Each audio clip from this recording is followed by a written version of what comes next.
Welcome back to my channel Farzana cookbook.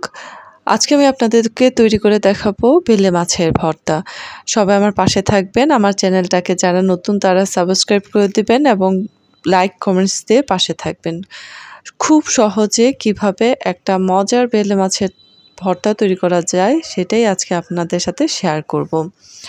এখানে আমি নিয়েছি অনেকগুলো বেলে মাছ। এগুলা আমি প্রথমে কাটা ছাড়িয়ে নেব। একটু থেতো করে ভিতর থেকে কাঁটাগুলো বাহির করে নেব, যেগুলো বড় বড় লম্বা লম্বা কাঁটা আছে। আর বেলে মাছ তো খুব সহজেই গলে যায়, তো আর ভাজার প্রয়োজন হবে না আমি যেভাবে রান্না করব। এখানে আমি একটা ফ্রাই প্যান নিয়ে নিলাম, এর মধ্যে একটু সাদা তেল নিয়ে নিলাম। ইচ্ছা করলে সরিষার তেলও নিয়ে নিতে পারেন। আমি আজকে সয়াবিন তেল দিয়েই এই রান্নাটা করব। আমি সাথে পেঁয়াজ আর রসুন কুচিটা দিয়ে দিলাম একসাথেই। তো দেন হচ্ছে এটাতে আমি একটু লবণ দিয়ে দিব যাতে করে পেঁয়াজ কুচিটা নরম হয়ে যায়। আমি এখানে অনেকগুলো পেঁয়াজ কুচি ব্যবহার করেছি। ভর্তাতে কিন্তু বেশি পেঁয়াজ দিলে আমার কাছে খেতে ভালো লাগে। শুধু আমার কাছে না, দেখবেন যে ভর্তা ভাজিতে একটু বেশি পেঁয়াজ ব্যবহার করলে কিন্তু ওটার টেস্ট আরও বেড়ে যায়। সাথে দিয়ে দিচ্ছি ফালি করা কাঁচামরিচ। তো পেঁয়াজগুলো ভালো করে ভেজে নিয়ে এখানে আদা রসুন বাটাটা আমি দিয়ে দেব।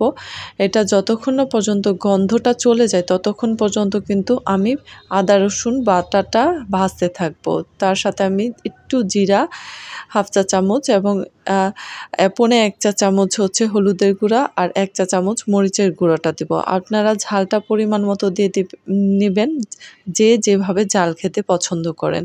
কেউ কম খেলে কম, কেউ বেশি খেলে বেশি দিতে পারেন। আবার কেউ চাইলে এখানে শুকনো মরিচও ব্যবহার করতে পারেন। তো আমি এগুলো কোনো কিছু করব না, যেহেতু আমরা মিডিয়াম ঝাল খাই। আমি এখানে মশলাটা ভালো করে পানি দিয়ে কষিয়ে নিয়ে এসেছি, দেখতেই পাচ্ছেন অনেক সুন্দর একটা কালার এসেছে এবং পেঁয়াজগুলো রসুনগুলোও কিন্তু একদম নরম নরম হয়ে গেছে আর কি। তো আমি হচ্ছে বেলে মাছটা যেটা আমি কাটা ছাড়িয়ে রেখেছিলাম সেটা কিন্তু এখন মিশিয়ে নেব। মাছটা মশলার সাথে মিশানো হয়ে গেলে আমি এখানে পানি অ্যাড করে দিব, যাতে করে এটা মাছটা কষানো হয়ে যায়, মশলাটার সাথে ভালো করে ভুনে যায়। এর জন্য একটু অল্প পানি দিয়ে দিব। তো আমি এটা ঢেকে দিচ্ছি যাতে করে এটা ঠিক মতো ভুনে যায়। তারপর ভুনে যাওয়ার পরে আমি এটার সাথে অ্যাড করে দিব হচ্ছে লেবুর রস।